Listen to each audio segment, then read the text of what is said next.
Welcome to the Aim High podcast. I'm your host, Bud Evans, and today's guest is Kyle Root. Kyle's a real estate prodigy from Green Bay, Wisconsin. He started in 2019 at 24. Kyle has amassed over 80 rental units, focusing on single family to 4-unit properties.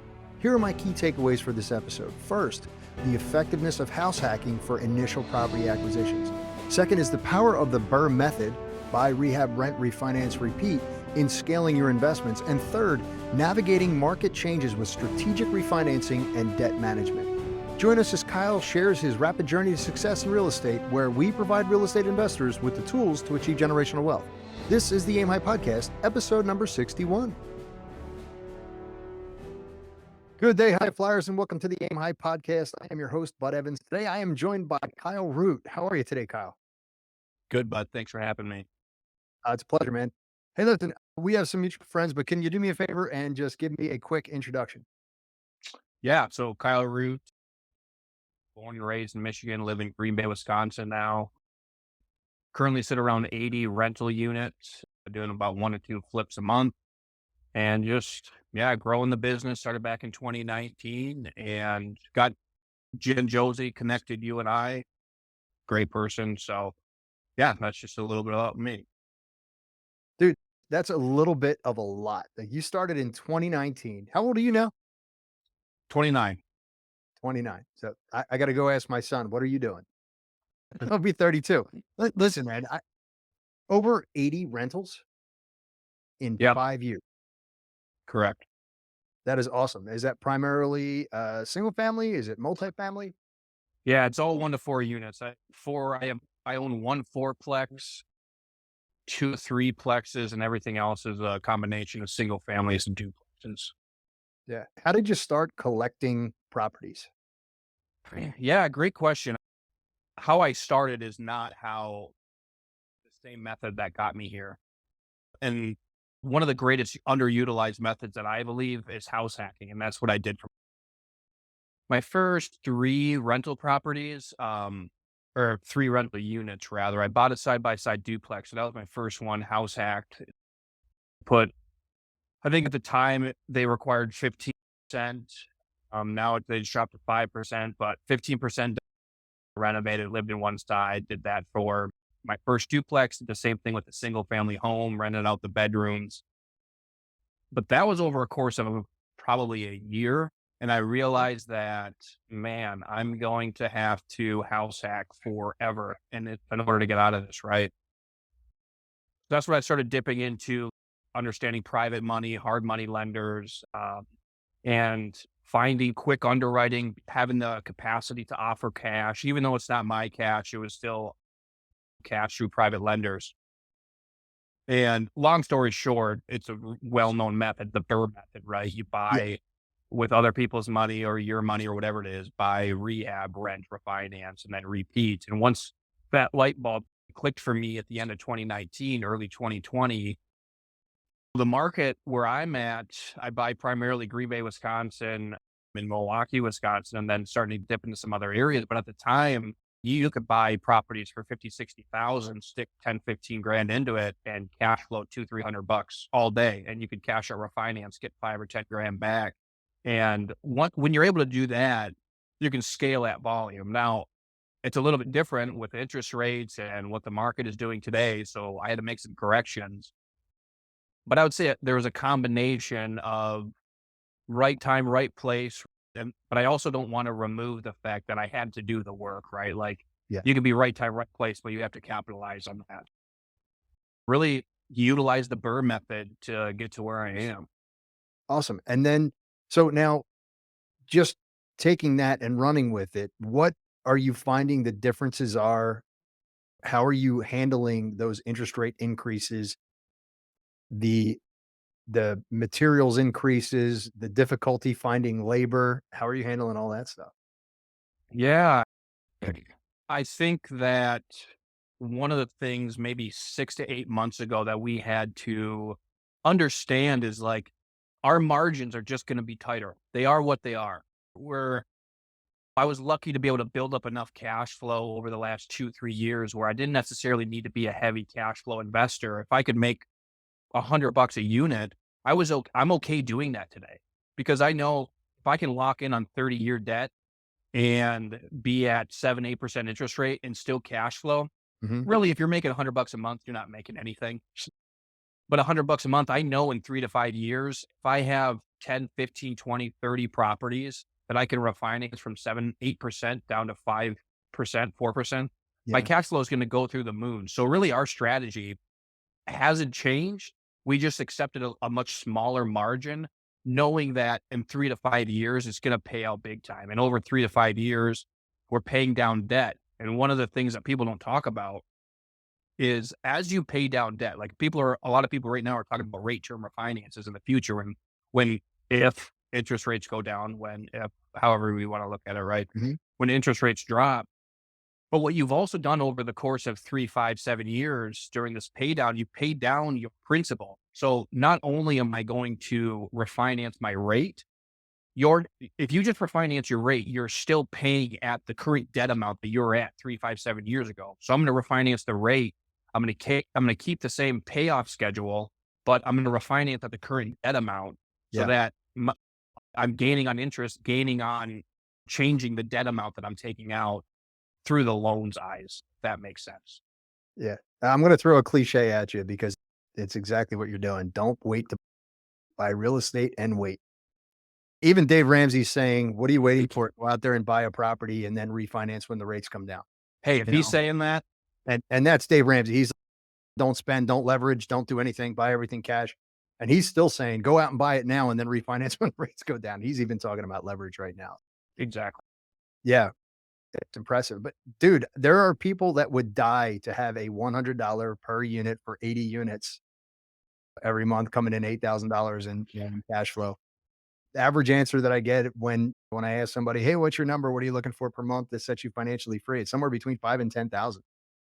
Oh, yeah, like, as far as what they need to walk away from their job type thing. Exactly, exactly. For sure, and that's what I tell everybody too, like, when I ask people, like, they're like, "When can I leave my job?" And I'm like, "What are your expenses?" And whatever like, I tell people, "Whatever your expenses are, just multiply it by 2, and that's a Yeah, good number to shoot for," because there's gonna be things that come up, but even in today's climate, if you can learn how to do some of these different avenues as far as wholesaling, flipping, Airbnbs, if you can add in 1 or 2 other avenues, and I'm not saying do all of them because I'm an advocate on picking 1 or 2 and chasing those, not going down a long rabbit hole of doing different avenues because I think it's hard to be great at something when you're trying to do everything right. right. Right.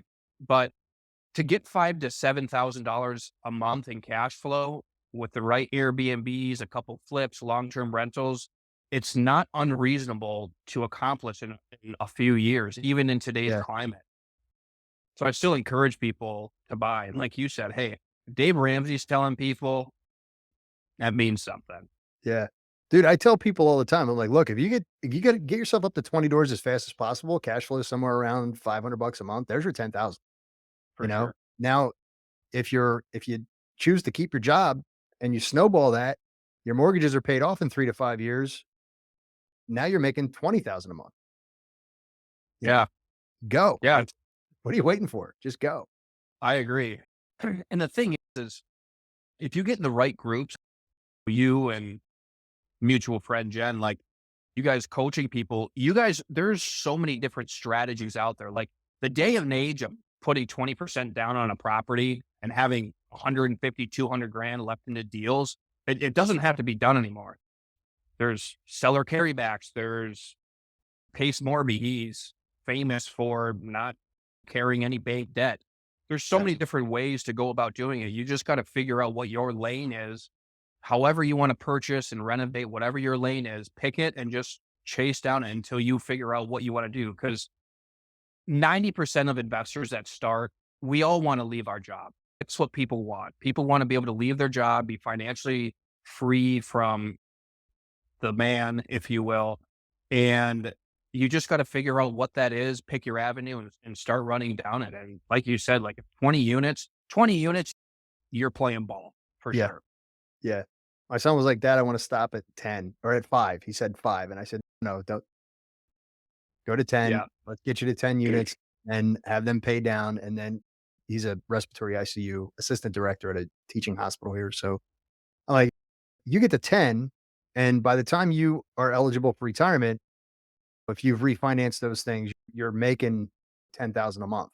Like there's without question, you're making 10,000 a month. So then you get your pension, you got an additional 10,000 a month. Thanks for playing. You've got whatever you've been putting aside because you've been making five, seven, $10,000 over the course of time. Just go, man. Yeah. And I bet for your son, I bet he'd get to 10 and he'd have an itch to get to 11 and then to get to 12. And then it just starts going. I know there is some people out there that are very just, I want to get to this number count, pay off the debt and be good, which is great. I don't, it's like I've talked to my brother before and he's like, I just want to buy one in cash. And then every 2, 3 years, I just want to buy one in cash and then just let it sit there. He's very like not comfortable with debt, which to me, I would never advise it, but I'm like, dude, if that's what you want to do, real estate's great. Go do it. But yeah, I think that once people start getting a few under their belt, they're like, man, this is pretty nice. And then they just Right. start skyrocketing. Wait, let me see. So I don't have to pay my car payment anymore. Yeah. 330 Garfield's going to pay my car payment. Okay, let's go get 331 Garfield and buy a bigger car. Yeah, for We're going to sure. need a bigger boat. That type of thing. Yep. So I am a Burr fan. So you're speaking my language. And how I started out was flipping, and you're doing 1 to 2 per month. Is that bringing in per month, or how long is your average? How long is your average turn on a flip right now? Yeah. So from the time that we close to the time it hits the market, right? So you have 30 days of escrow period, Mhm. but the time we close to the time it hits the market, we're probably 45 to 60 days. But one of the things that I'll say about that is my background is in construction. So I went to school for construction management. I have a construction company, and that's really why we're able to do this so quickly is really a lot of people will say, what's the foundation of real estate investing? And a lot of people say property management, acquisitions. Ours is 100% construction. Mhm. Like we don't lack in resourcing or sourcing deals. Like we get plenty of deals that come in, but we have been able to separate ourselves because of the construction company. And I say ourselves because it's just not me anymore. You can't, Yeah. it's tough to get to 80 units in this short period Right. of time You by got to have a ourselves. team. So You got to for have a sure. team. Yeah.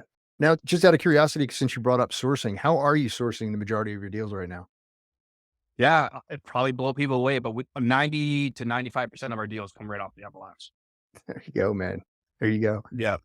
Yeah, And one of the that's things that awesome. we didn't want to do is I see trend that there's no good deals, right? Everyone's Yeah. saying you have to go off market, you have to have cold callers, direct mail marketing campaigns, you have to be cold calling. And I'm like, okay, Warren Buffett said, when everyone's looking left, you look right. Mm. And I was like, okay, there's got to be something here. So we just started looking at deals on the MLS. And when I first started, it was back in like 2019. Yeah, 2019 is when I basically started. End of 2019, 2020 is when I started the Burr method. And I'm like, I don't want a bunch of overhead. I don't want a big acquisition company. I don't want a bunch of people saying, Kyle, you got to go meet with Jane. Her mother just passed away. I didn't want my time to be spent chasing off market deals, tons of overhead, big marketing campaigns. I didn't want that. We started looking at deals on the MLS, offered on 4, and we got 1. It's like, okay, we're getting 25%. Right now, that's all the data we had. Month 1, 25%. Okay. After 6 months, we're at 20%. After a year, we're at 15%. So it's okay. We have a year's worth of data knowing that we're getting about 15% of the offers that we put in. And it's all about KPIs and numbers, right? So if we know that we need 2 deals, we need to put in 12 to 15 offers for us to make that happen, right? And Yeah. that's what we knew. So we widened our right now we were just buying like in Green Bay area, Wisconsin. And we're like, well, in order for us to build this out, we need to widen our footprint. So we just kept widening our footprint across the state of Wisconsin, broadening the team, and we just increased the volume of offers we did. I would pay realtors a small fee for Mhm. going to look at these properties, pulling the information we needed. And I had one acquisition guy, and we were doing, it was the end of last year, I think was our peak. And we did 6 transactions in December and November, and it was all through purchases off the MLS. That's beautiful, man. I find it amazing that people are, oh, what are you doing to acquire deals? I do things. I talk to agents and I talk to wholesale. I'm an agent myself, but I outsource that. I'm like, okay, bring me a deal. Cool. I'll pay you. I don't care. I'll pay you 3%, dude. Yeah. Exactly, and that's the way I am with wholesalers too. Everyone's all caught up in arms about their acquisition fee. I'm Don't like, care. well, yeah, Bring me a if deal they that get closed and I'm good. exactly, if they make 25 grand, it's if you're gonna complain about it, then you go do it. But I Yeah. would rather not. Like, they have small acquisition fees. There's some that they only make 5 grand, and who knows if it even covers their marketing budget, and they have to show up to work and cold call every day. If the numbers work, don't care. I don't care where that number comes from. I don't care where the deal comes from. It works. Yeah. I got a wholesaler who told me flat out, he's like, dude, I don't touch a deal unless I'm making 15 to 20,000. I was like, cool. What? Really? I was like, yeah, that's nope. It's not a magic pill, dude. I know you're in work. I know you're paying for your dialer. I know you're paying for your CRM. I know you got 3 callers. I know you're doing this. I know you're doing that. Go, you do that, and I'll be more than happy to pay you. I don't care. Yeah, for sure. I Makes your agree, cash man. flow for me, and we're golden. Since then, he's brought me 11 doors. Oh, nice. Stuff Everyone's like that. winning too. He's happy to bring them to you. You're happy Yep. to take them. And the seller's happy. I have a seller who calls me probably once a quarter to thank me. I'm Really. not kidding you. I'm not kidding you. He's like, "Hey, man, I really wanna thank you for taking that off my hands. I was having such a hard time keeping it up." Okay, it's a 5 unit property. Easy. Oh, that's what it's all about. Like when I do some like coaching and stuff, like group coaching and stuff. And like when I think once you reach a certain point and once you see other people start winning or like you've taken something off their plate and they're just so thankful that you provided them the information, Right. it starts becoming less about you, right? And that's really what's so great about the real estate industry is some people get themselves into a bind and there might be someone out there that's looking for that exact property that you're trying to offload. And that's what I love about real estate. Is if everyone can win in the transaction, it's nice to see. Yeah, man, it's all about collaboration over competition, and we're all in this together, so the cliche after cliche is coming out of my mouth right now. I can't even believe it. I love it. It's absolutely true. It's what I preach. My actual I have a property management company now, and the actual motto for our property management company is "We're all in this together." Mm, Rather yeah, and by the way, we keep our tenants for long periods of time too, not a commercial, just saying it out loud because I've had some of my tenants I've had for 5 years, that's um, incredible. right? Because we talk. Yeah, "Hey, what's going on? What are you seeing? How the filter's looking in the HVAC system. We're coming out to inspect in 3 months. Is that cool? All right, great. I'll put it on your calendar." And but anyway, so the point is that if you're helping someone out, is there anything better that you've noticed doing your group training than watching the light bulb going on for someone and them getting their first deal? no, honest to God, there's nothing better. And I tell my wife this all the time how I actually get more excited when I get another deal. I'm just like, okay, great, Yeah. let's push it through the funnel. But when I see someone else starting to create their funnel and they get a property and they see it all the way through, they're renovating it, they're putting the work in and it's rented, they're cash flowing. I'm just like, this is what it's all about. Like, it's amazing to see other people take the initiative too. And that's the thing is, I hate when people say real estate's a passive. And I apologize if you say that real estate's Nope. passive, but I hate when people say real estate investing is passive. I think if you are getting into real estate because you think it's passive, you're going to fail at the business Yeah. because you have to have a thumbprint on it. And that's what I tell everyone. I'm like, if you're getting in this so you can retire early, you're going into the wrong business. The only way to do that is through a REIT or Mm. fund a syndication or something. But I'm like, if Yeah. you're going to Limited own rental partnerships property, and yeah, being a private money lender are the two fastest yeah, ways but yeah, to go passive. But even then, you're still tracking the deal. You're still going to webinars and meetings and still it is. for sure. And that's what's so cool about seeing people that actually want it and they push for it and they start stacking units. I'm just like, man, it's incredible. Yeah, there's nothing better. It's not about the passivity. It's about the fact that you can pick up and decide to go to Aruba 5 days before you decide to go. You know what I mean? It's, "Hey, did it this year in August. I picked up the phone, called my wife. She was at work. I'm like, "Yo, I need a break. Let's go to Aruba." She's like, "What?" I'm like, "I can only go for 5 days." And she's like, "Okay." So we came home on a Monday. We left on Thursday. That was it. Game over. We flew down there. No big deal. And being able to do that is huge. For sure. Flexibility of schedule is massive. And That's what I love about it is you can start your day when you want, you can end it when you want, but somewhere in there, there's got to be a level of work involved, if you will. Yeah. But yeah, that's what I love about it is I know what I need to accomplish every single week to be moving the business forward. Anything really outside of what is required for me and what I expect out of myself, I Right. just enjoy it. Like, and there's no one telling me, Kyle, you have to be here at 8 and leave at 5. And to be honest, I get more accomplished in my own business in 4 hours than I did for any corporate company in the matter of 12. We've just, as a society, pushed towards working a 40-hour work week, not really measuring our productivity, just measuring the time involved into a certain business. And it's just a silly way to look at it, in my opinion. Oh, I agree, man. Listen, the 40-hour work week was created by Henry Ford for the industry, and it's the industrial age is what created the 40-hour work week, and it's what created the modern education system. I'm not gonna go down that path, but right, I I have students and friends who are in the trades right now that are making Oh, more nice. in the first while everybody else is going off to college and spending 100,000. They're making $100,000 per year for the 4 years, turning around investing that money, and then by the time that they get to their 20, 30 years in the industry, they're busted up a little bit, but it's no different than me being in the military. When they get out, they've got a huge nest egg and a bunch of cash flow.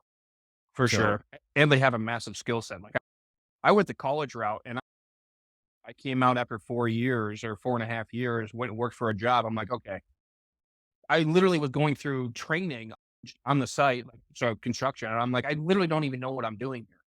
You have some like basis foundations of what you're supposed to be doing. And I'm like, I just spent 60 grand going to a school. Yeah. Anyways, yeah. we could Hey, go down look, a you're rabbit hole here. preaching to the choir, man. I have a degree in finance, a minor in accounting, and an MBA. And you know what I knew about money when I got out? Nothing. Yeah. I bet you learned No idea how tons it though works. working for an accountant. That's what I wish had a better understanding coming out of school or even working for someone just through like accounting, tax code, finances, like just Dude, stuff let's you go don't back to learn. apprenticeships, man. I'm in. Let's start something. Here you go. For Give me a sure. business idea. We're gonna do apprenticeship.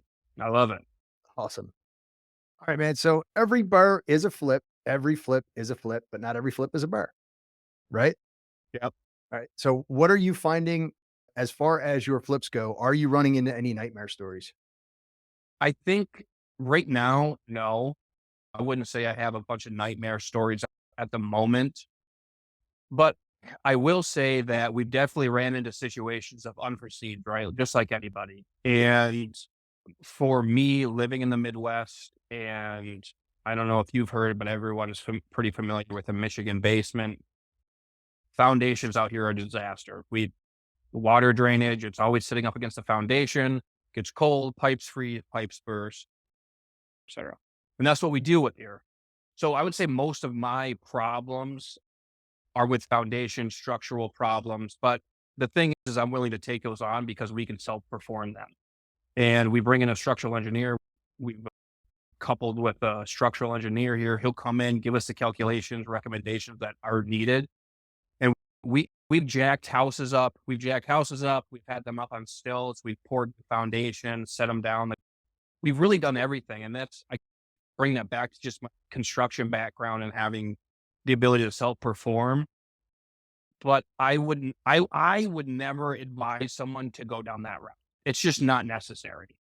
And for us, we wanted to keep stacking units. We wanted to keep stacking flips. And while everybody else wouldn't take projects on, excuse me, I would just go run the numbers. I would look at it and be like, okay, they're asking for 60. Guys, I can give you 20,000. That's what I Yeah. can do. And I had no shame in offering well below. And we got tons of them that way. So Yeah. we still were buying them. Our turnaround time obviously was closer to 4 to 6 months when you start dealing with foundation and structural problems, but really nothing really scared me just because I had a pretty good understanding of what was going to be needed at these properties.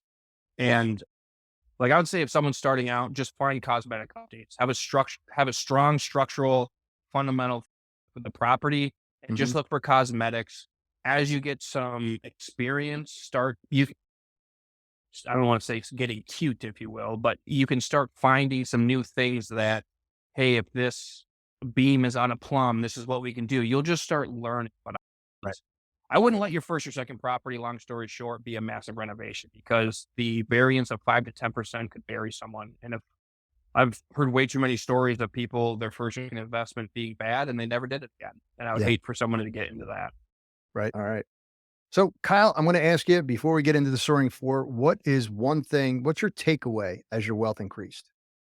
Uh, yeah, I would say that I don't want to say money doesn't matter because money does matter. Money definitely helps you navigate problems easier. But I would say as money continued to stack and wealth continued to grow, it did change who I was as an individual. Like it definitely didn't make me happier. It definitely didn't bring this sense of accomplishment that I thought I was going to have once I was financially free and able to leave my job. I think I quickly found that for me, originally, I was going down this path selfishly. And once I started doing things not for me, and you hear this all the time. You hear people, they started off selfishly, doing it for them. And then once they started doing stuff for other people, more wealth started coming their way. Yeah. And that was really the transition for me is it's great. Don't get me wrong. I think everyone should try to chase as much wealth as they possibly can. But if you're trying to find something in that wealth, I don't think you're ever going to find it No, it's got to be intrinsic, right? for sure. Great point, man. All right. Soaring four are the same four questions I ask every guest that can help someone who is just starting out achieve new heights. So, question number one is, what do you use to keep you motivated? I think I just stay within my structure. I don't necessarily rely on motivation, but rather discipline. I pretty much keep my day in and day out the same. And it's not painful. I get up at the same time. I take care of myself. I work out. I eat the right stuff. And that's already setting myself up for success, right? Just keeping care of my body, putting the right stuff in. It helps me operate at a high level. And I just rely on discipline. I set realistic goals. I just try to inch forward every single day. I don't set things 10 years out. I want to be a billionaire. I keep small goals ahead of me. I chase them. I remain disciplined. And to be honest, I don't know if I would say more times than not, I don't have motivation, to be honest. Really, like when I wake up, I feel really excited to go throughout my day, but there's always these micro times where I have no motivation. And it's just, I know what's on the opposite side of a certain task. Long story short, I rely on discipline, not so much motivation. Because if it was motivation, I wouldn't be here with you today. Yeah, man. I coached hockey for 20 years and I used to say, I can Oh, you motivate get it. you, right? Yeah, I can motivate you for seconds, but once that first shift is over, it relies on everything we've done in practice. So that's a Love great that. point. All right. What is one thing that you learned that completely changed your mindset? Yeah, it's a good one. This, I heard this from, I think it was Alex Ramosi, but he said, we don't have an information problem. We have an implementation problem. Hmm. And the time between gathering the information and implementing it, the person that can do it the fastest is going to win. And that's one of the things that I learned for myself is like, when you have an idea, either go down the avenue and work it quickly or go down the avenue and get rid of it quickly. But don't just sit on information. Implement it quickly and you're going to be able to find like, is it trash or is it good? And just keep, as you bring in information, go down the right avenue, get rid of it, or go down the same avenue and continue to implement it. But just not being in an information gathering period for too long. I would say that's it. Awesome, man. What are some tools that you use to keep you on track? Yeah. So I actually have a calendar and a task list. And it's basically like a big binder, if you will. And every single day I write down my 5 tasks that I want to complete for the day. Like a lot of people will write down a 30-page to-do list. I just write down 5. I write down one that really moves the needle, like really pushes the company forward. And the other 4 I call maintenance tasks, whether it's cleaning up emails, making my calls, whatever it might be, getting on podcasts, things like that, right? They're like maintenance items, not things that are really going to be like, all right, let's start implementing this system into our business. And just writing stuff down, keeping a strong calendar, and just writing down those 5 tasks every single day. And I cross them off as I get them done, put W at the top, and then I don't have it on, but I could show you every single month at the end of every month, I give myself a grade scale. If I won 26 out of 31 days equals whatever, 90 something percent. Yeah. And so I can look back and it's like historical data. It's like, Kyle, when were you winning the most? March and April. Okay. What were you winning in March and April? You were winning at 92%. And I come from like a football background. And I think that I always just need a scorecard, right? Like a scoreboard to look back on. So yeah, that's what I do to keep me straight and narrow, if you will. That's awesome, man. I use KPIs for everybody else, but I don't really do it for myself. That's a really good point. I'm gonna have to Mm, implement that. yeah. Awesome. Nice. All right. And what is one thing that if you had to start all over that you would change? Yeah. I would probably I probably would have stayed at my job a little bit longer. I left my job pretty early in the process and it ran into some refinance problems. So I was getting into some debt that wasn't overly favorable. I was sitting maybe around 7 units and I was flipping as well. So like I had money put away when I left my job, but I would have stayed at my job just probably another year just strictly to be able to refinance into some better long-term debt. Like I've got some like 20-year loans that really hurt my cash flow. At the end of the day, hindsight's 2020, right? Like if I never left my job, would I be at 80 some units? Who knows? But looking back, that's probably one thing that I would have done that wouldn't have been as stressful that first year away from my job. It could have just stayed a little bit longer and created some different systems while I was at my job and continue to bring in income, getting a little bit better debt when I first left. Awesome, man. Kyle, I really do appreciate you being on today. Is there some way if somebody wanted to reach out to you that they could? Yeah, I would say Instagram. I'm pretty active there. It's KJ_root is my Instagram. Just go there, shoot me a DM if you're trying to get started. I can help you out, push you in the right direction. Obviously, Bud, you're a part of some great stuff as well. But yeah, I just know there's tons of people out there that are experienced that are willing to help people. And just taking the first step is really important. Like I said, don't be in the information gathering period too long. Make sure you're implementing. Excellent. Great finishing words. Listen, Kyle, I really do appreciate your time. Thank you very much. Thanks, Bud.